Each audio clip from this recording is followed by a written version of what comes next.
Muy bien, pues aquí vamos. Cuando uno estudia medicina, sabe que se adentrará a un mundo lleno de enfermedades, lleno de guardias interminables, de historias que rebasan el hospital, de términos extraños. Va a ser una lucha constante entre la salud y la enfermedad, entre la vida y la muerte. Sin embargo, lo último que pasa por tu mente es que el enfermo vas a ser tú, que quien va a padecer alguna de estas enfermedades serás tú mismo, el médico. El superhéroe del hospital. Y no cualquier enfermedad, sino una de estas que no se ven a simple vista, que no se ve al microscopio,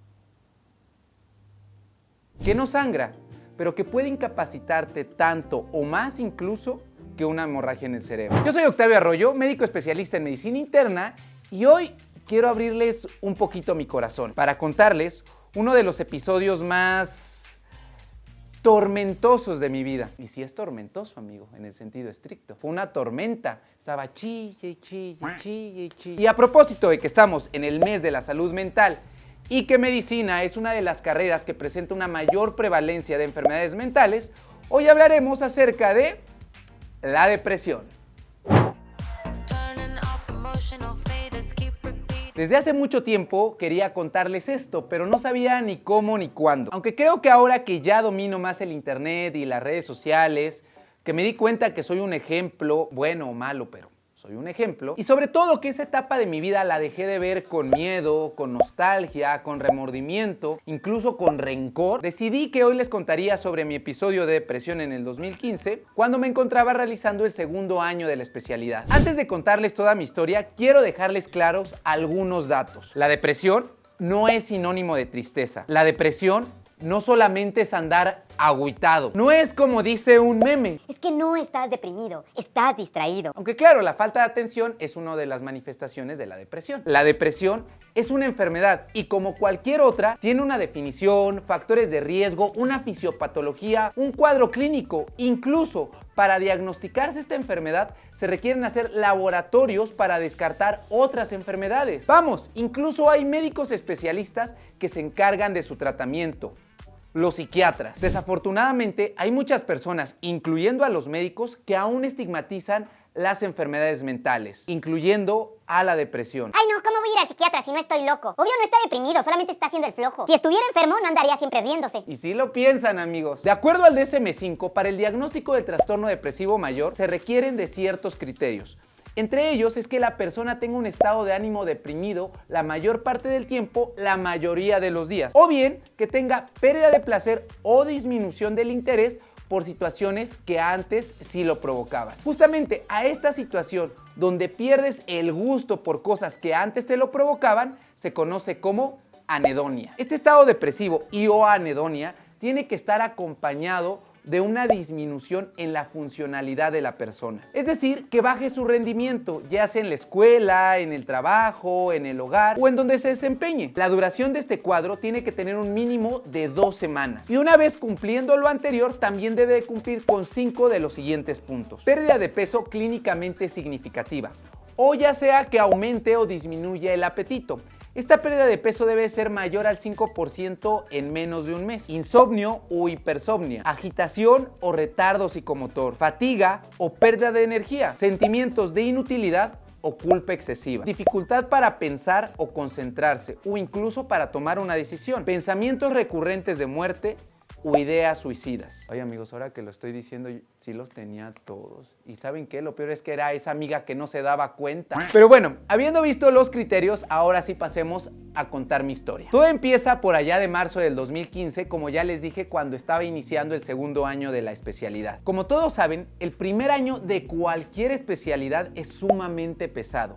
Incluso me atrevería a decir que marca un antes y un después en la vida de la persona, más allá del contexto médico, por el aprendizaje, por las experiencias o en mi caso, por la inestabilidad emocional. Despertarme a las 4 de la mañana casi todos los días, permanecer en el hospital 36 horas continuas, a veces todas esas horas sin dormir y obvio sin comer adecuadamente, además de todo el estrés de tener a cargo a todos esos pacientes. Y cada 3 días repetir esto. Afortunadamente, en el hospital donde yo hice el primer y segundo año de la especialidad del Hospital General Dr. Manuel Gea González en la Ciudad de México, no había un maltrato hacia los residentes, al menos no en medicina interna. Pese a ello, sí te llamaban la atención. Podía haber incluso castigos académicos o de pronto los residentes de mayor jerarquía podían portarse un poco rudos. Y yo no sé los demás, pero en mi caso sigo siendo incluso un tanto perfeccionista y me gusta que mi trabajo esté lo mejor posible ante los demás. Y cuando vas empezando, obviamente pues la riegas una y otra vez, pues porque justamente estás iniciando en una especialidad. Todo esto, aunado al hecho de vivir solo, de estar lejos de mi familia, de estar en una nueva ciudad, en un nuevo contexto, hizo que mi estabilidad emocional se viera mermada. Pese a todo ello, el R1 lo terminé bien. De hecho, tanto así que me gané la confianza de varios adscritos, lo que hacía que al menos todo esto valiera la pena para mí. Decía, bueno, al menos ya me estoy llevando una friega física y emocional, pero está valiendo la pena. Pensaba, estoy en uno de los mejores hospitales del país, haciendo una de las especialidades más competidas, a mis adscritos les caigo bien, estaba haciendo todo lo que relativamente tiene que hacer una persona o un médico para ser feliz. Y aquí quiero hacer un paréntesis, porque durante mucho tiempo me sentí con la obligación de hacer lo que las demás personas esperaban que hiciera. Y no porque ellas me lo pidieran, sino yo más bien lo hacía con el intento de complacer o quedar bien ante los demás. En la universidad teniendo el mejor promedio, siendo el más popular, en mi familia haciendo que tuvieran un hijo médico, en el hospital no fallando ni con el mínimo detalle. Con todo mundo trataba de ser perfecto y agradarles. Insisto, no porque las personas me lo exigieran, sino porque yo mismo me lo imponía. Y no digo que no me gustara lo que hiciera, sino que no lo disfrutaba al 100. Desde siempre, desde la universidad, incluso desde antes, sabía que algo me faltaba. Y aquí adentro lo sentía, como cuando un engrane falla, como cuando una bombilla no alumbra de manera adecuada. Yo sentía que algo dentro de mí no estaba brillando. Y no sé si me explico, pero yo me sentía como Hércules, que cumplía con todas las expectativas, que tenía todas estas cualidades para ser un dios, pero que pese a ello, no tenía este aro de luz que le permitiera ser feliz para estar en el Olimpo. Yo creo que por eso Hércules es mi película favorita. Bendición, el Enar pasó, siempre popular en la escuela que estudió. Era un nadie, 0, 0, ahora es un doctor verdadero, de 0 a doctor. Pasó el Enar, ahora es un doctor super guau. Sí, super guau, pero yo no me sentía pleno. Pues con toda esta antesala emocional, solamente faltaba la gota que derramara el vaso. Y en este caso, en mi caso, fue una ruptura amorosa. No entraré en detalle en esto porque probablemente se los cuente en otro video, pero sí quiero decirles que justamente fue esta situación lo que hizo que empezara pues todo este calvario, porque fue una relación que no terminó bien, aunque claro, lo que no empieza bien, no acaba bien. Y más allá de que estuviera o no enamorado, esta persona se volvió un ancla para mí en 2014, en medio de todo este torbellino. Y cuando se fue, pues yo sentí literal que la vida se me fue con esa persona. Literal yo sentía que me había vuelto loco cuando se fue. Y aquí quiero hacer otro paréntesis. Las personas que sufren algún trastorno psiquiátrico, ya sea depresión, ansiedad, bipolaridad, esquizofrenia, no están locas. Justo esta es una de las razones por las cuales el 10 de octubre se conmemora el Día Mundial a favor de la salud mental, para quitar todos estos estigmas, tabúes, ideas, mitos acerca de las enfermedades mentales. Tener una enfermedad mental no es sinónimo de estar loco. La persona que tiene una enfermedad mental no tiene la culpa. La persona que sufre depresión no se lo está inventando. Y esto ya no lo digo por los demás, sino te lo quiero decir a ti, que seguramente estás viendo este video y tal vez estés cursando por alguna enfermedad psiquiátrica y te creas lo que los demás dicen acerca de ti. Porque yo mismo me lo creía durante mi enfermedad. Yo mismo creía que me estaba inventando mis síntomas. Yo mismo creía que tenía la culpa de mi depresión. Es más, yo mismo pensaba que me ponía trabas en mi mente para no cumplir con mis labores que me tocaban en ese momento. Tenemos que entender que la depresión es una enfermedad y como cualquier enfermedad, cuando no se trata, puede llevar incluso a la muerte. Pero también insisto, la depresión no solamente es estar triste un par de días, porque allá afuera hay muchos que dicen frases como estas. Güey, es que estoy depre. Si crees que estás deprimido, ve con un psiquiatra para que lo determine. Güey, es que soy medio bipolar. Tus cambios de ánimo volubles no son sinónimo de episodios hipomaníacos. Güey, es que estás loco, ve con un psiquiatra. Todos en algún momento de nuestra vida deberíamos de ir con un psiquiatra o al menos con un psicólogo. Pero bueno, volviendo con la historia. A partir de marzo del 2015, yo ya no volví a ser el mismo. Empecé a llegar tarde al hospital. Amanecía llorando todos los días. No quería llegar a casa porque sentía una soledad inmensa. A todas horas le marcaba buscando respuestas de por qué se había ido. No podía dormir. Me levantaba en las madrugadas con muchísima ansiedad. No comía. Bajé 5 kilos en menos de 2 semanas. Y así empezó. Fue avanzando y posteriormente dejé de ir a mis rotaciones extrahospitalarias. En el R2 tienes que ir a las subespecialidades en los hospitales que están alrededor del GA González. Dejé de ir al INER, dejé de ir al INCAN, dejé de ir a Nutri. No podía hacerlo. Quería, pero no podía. Amanecía con muchísimo miedo.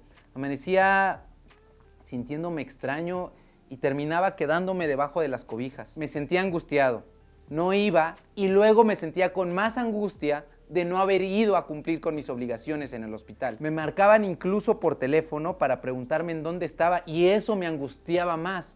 Entonces entraba como en un círculo vicioso donde empezaba angustia, me daba más angustia por tener angustia y no acababa. Los fines de semana eran eternos para mí. Recuerdo que hubo uno en especial donde me quedé literal encerrado de viernes a domingo sin salir, en pijama, llorando todos esos 3 días, comiendo únicamente cereal. Todos me preguntaban que qué me pasaba, que si no quería ir a las rotaciones, que si ya no quería la especialidad, que si no dimensionaba lo valioso que estaba dejando ir al no acudir a dichas rotaciones, que estaba dejando ir mi especialidad. Claro que me importaba, claro que quería ir, pero me sentía mal, no, de verdad, no podía. Todo el día era cansancio, no tenía ganas de nada, incluso por momentos me sentía que no tenía el control de mí mismo, me sentía como fuera de mí. Tiempo después entendí que eso era la despersonalización. Semanas después de haber iniciado todo esto, fue que acudí con Eric,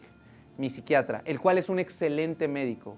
Sin embargo, yo, pese a estar yendo con el psiquiatra, me sentía perdido. En el fondo sabía que todo eso iba a pasar, pero quería que pasara rápido, quería que se fueran la tristeza, la melancolía, los llantos todos los días, el dolor de cabeza. Quería que todo se fuera, pero al mismo tiempo no sabía cómo hacerlo, porque se supone, o al menos yo creía eso, que yo tenía el control de todas esas emociones y yo tenía la culpa de todo eso que estaba ocurriendo. Iba a mis sesiones, tomaba mi antidepresivo, pero yo me sentía igual, no sentía que avanzara, me sentía que iba cayendo y cayendo y cayendo en el hoyo. Pero insisto, en el fondo, sabía que todo eso que escuchaba, todo eso que aprendía en las sesiones de psicoterapia, no me iban a funcionar en ese momento, pero que sí las iba a utilizar más adelante en mi vida. Y así pasaron todos esos meses hasta que llegó diciembre del 2015, cuando una de las adscritas que más apreciaba durante mi estancia en el Hospital GA González,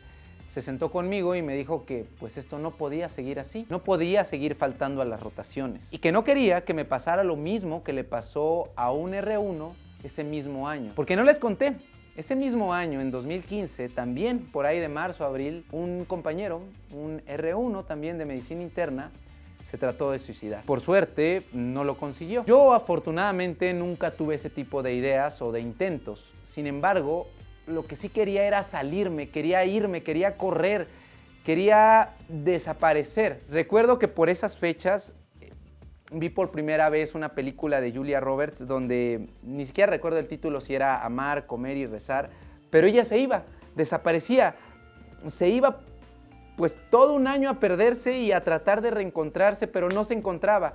Y yo por momentos trataba de hacer eso los fines de semana, trataba de irme, desconectarme, pero no podía.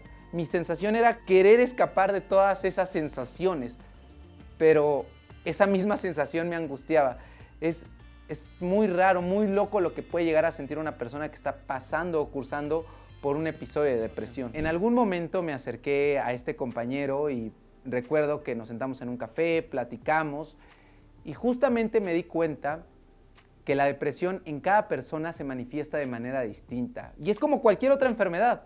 Por eso es que se dice en medicina que no hay enfermedades, hay enfermos, porque una misma enfermedad se puede manifestar o puede tener cuadros muy distintos en cada persona. Incluso cada persona tiene su propio tiempo de recuperación de la enfermedad. A mí me tomó casi 18 meses poder salir adelante. En el caso de él, a los 4 meses del intento suicida, regresó al hospital. E insisto, yo quería irme a la montaña, quería irme al mar, quería volar, pero yo quería desaparecer, quería ya no estar en ese lugar porque yo pensaba que eso me hacía sentir mal. Por eso, al hablar con el resto de los adscritos y proponerme que me regresara a Puebla, no lo dudé. Bueno, sí lo dudé, pero no era por mí mismo. Claro que yo me quería ir, pero era más bien el dudarlo por el que iban a decir los demás, porque iba a ser un fracaso para mí y a mí nunca me ha gustado perder. Entonces era como el estar confrontando, el decir,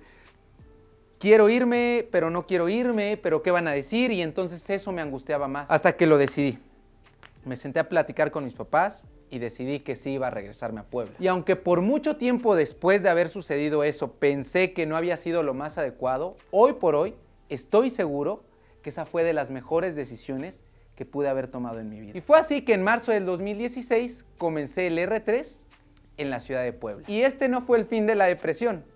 Justo aquí fue el último paso para llegar a tocar el fondo.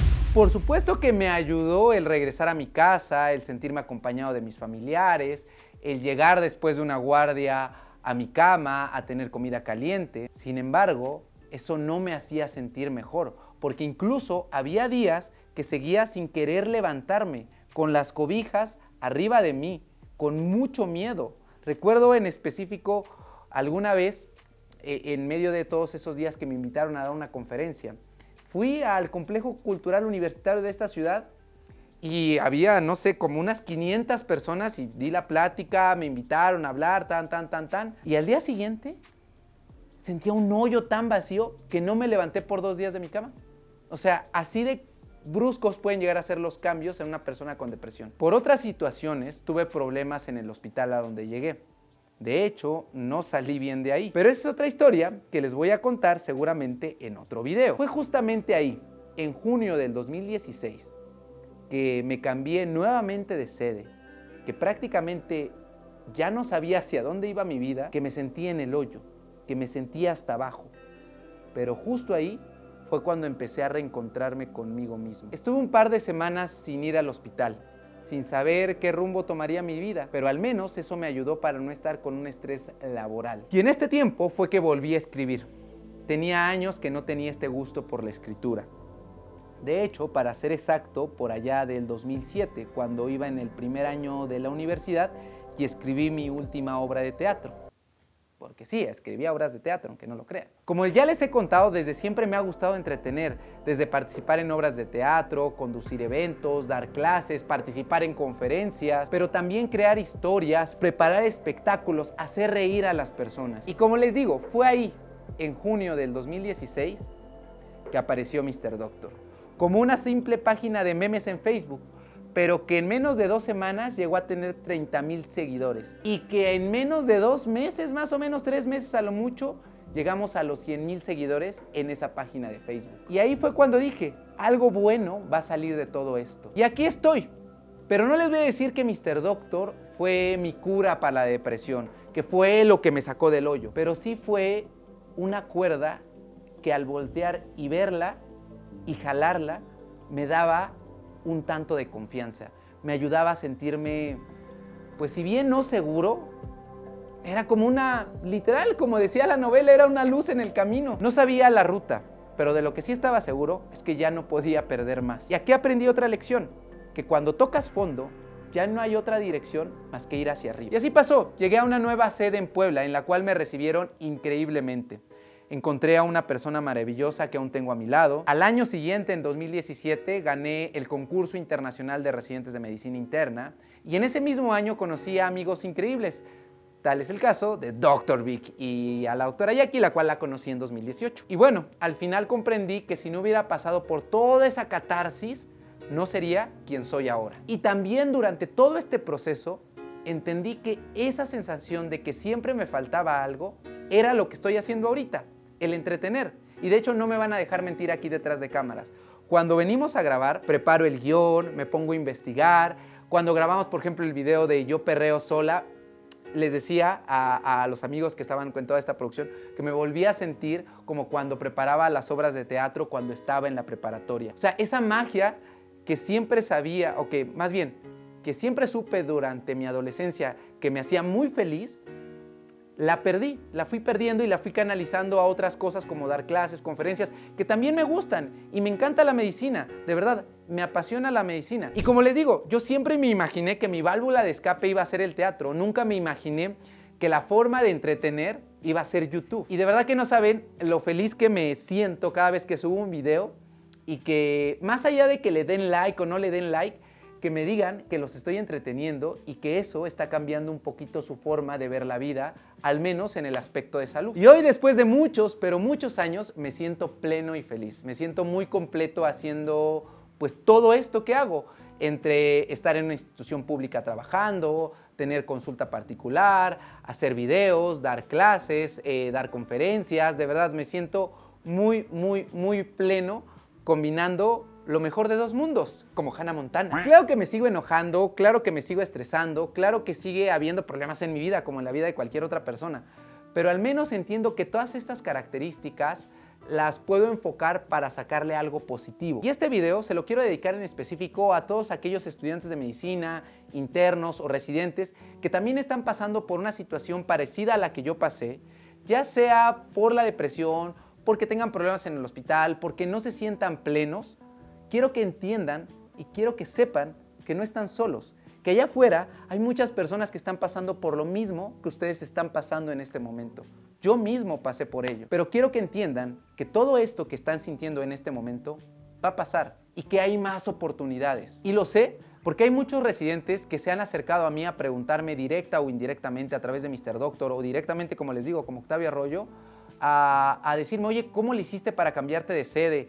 Fue muy difícil el cambio de residencia, o incluso estudiantes de medicina que en diferentes congresos a los que he ido se han acercado a mí y me dicen, doctor, es que yo me la vivo estresado estudiando medicina, o incluso internos que se han querido dar de baja de sus sedes. Y en general hay personas que me escriben para decirme que se sienten mal, que se sienten solos y que cuando ven un video de Mr. Doctor se sienten al menos un poco aliviados. Pero quiero decirles a todos ustedes que no están solos, que todo esto va a pasar y que de verdad, si buscan ayuda, esto va a pasarse mucho más rápido. Yo no les vengo a decir qué deben o no deben de hacer, porque al final cada quien vive su historia. Lo que sí les recomiendo es que se detengan, analicen en dónde están y cuáles son las posibles ventanas de oportunidad para que puedan buscar ayuda. Yo sé que de pronto, porque a mí me pasaba, están como nublados, piensan que todo está oscuro, y de verdad, yo me sentía así, sentía que ya no tenía escape, me sentía como con muchas nubes en mi cabeza y que no podía pensar claramente. Pero por eso les digo, deténganse, analicen la situación y vean hacia dónde se pueden redirigir para poder escaparse de ese hoyo. Yo sé que es difícil, por eso les recomiendo que acudan con un psicólogo o un psiquiatra. Siempre, todo el mundo, como le dije hace un momento, deberíamos de ir en algún momento de nuestra vida con un psicólogo o con un psiquiatra. Así como les dije hace una semana que deberíamos de acudir todos alguna vez en nuestra vida con un nutriólogo. Y no, el psiquiatra tampoco te va a resolver tu vida, pero sí te va a ayudar mucho a que veas desde otro enfoque el problema en el cual te encuentras, que no te quedes enfrascado. Y por ejemplo, hoy reflexiono y me quedo pensando que si yo no hubiera vivido todo lo que viví en ese cuadro de depresión, muy probablemente hoy estaría frustrado.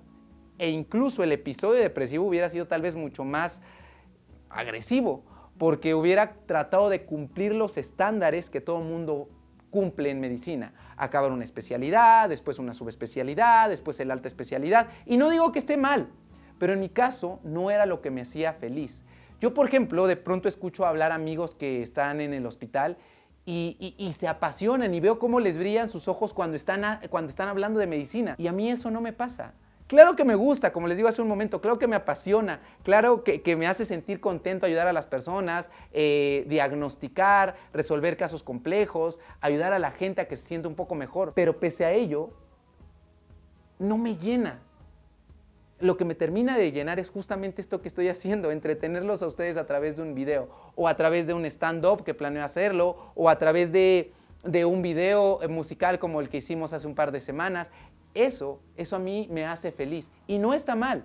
A ti que también te dedicas a la medicina, debes de recordar que no todo en la vida es medicina, que hay otras cosas que se pueden hacer. Y no solamente en medicina, si tú de pronto eres ingeniero y quieres hacer otras cosas, hazlas, que nada te limite, de verdad. Creo que ese es el problema de muchas personas que viven frustradas, que como la sociedad les marca que tienen que ser de tal o cual modo, se limitan, de verdad. Y no digo que sea fácil, porque, por ejemplo, cuando yo iba a sacar el video de Yo me curo sola, o de pronto cuando sale Lulú, pues me siento con mucho miedo, con pena todavía de lo que las demás personas van a decir, porque no cumplo con los estándares que un médico debería de cumplir. Pero ¿saben qué? Como dice mi frase y mi mantra favorito, que a continuación se los voy a poner. Me vale verga, puñetón, me vale verga, todo pendejo. A ustedes igual, amigos, que les valga lo que las demás personas digan de ustedes, porque si viven para estar complaciendo a los demás, nunca se van a complacer a ustedes. Pues muy bien, amigos, esto ha sido todo por el video del día de hoy. Espero que les haya gustado, pues que les cuente un poco más acerca de mí. Y lo quise hacer, como ya les dije en un inicio, porque estamos a un par de días de que sea el Día Mundial a favor de la salud mental. De verdad, dejemos de estigmatizar, investiguemos, porque insisto, hay muchos médicos, enfermeras, estudiantes de medicina que de verdad están pasando por un mal momento y sus demás compañeros no lo entienden o incluso creen que se lo están inventando. Si a ustedes les gustan este tipo de videos donde les cuento alguna parte de mi vida, déjenmelo en los comentarios que yo estaré próximamente respondiéndoles y pues haciéndoles más pláticas para que tengamos más chismes. No se olviden de seguirme en todas mis redes sociales que aparecen por aquí y hoy conectarse a las 10 de la noche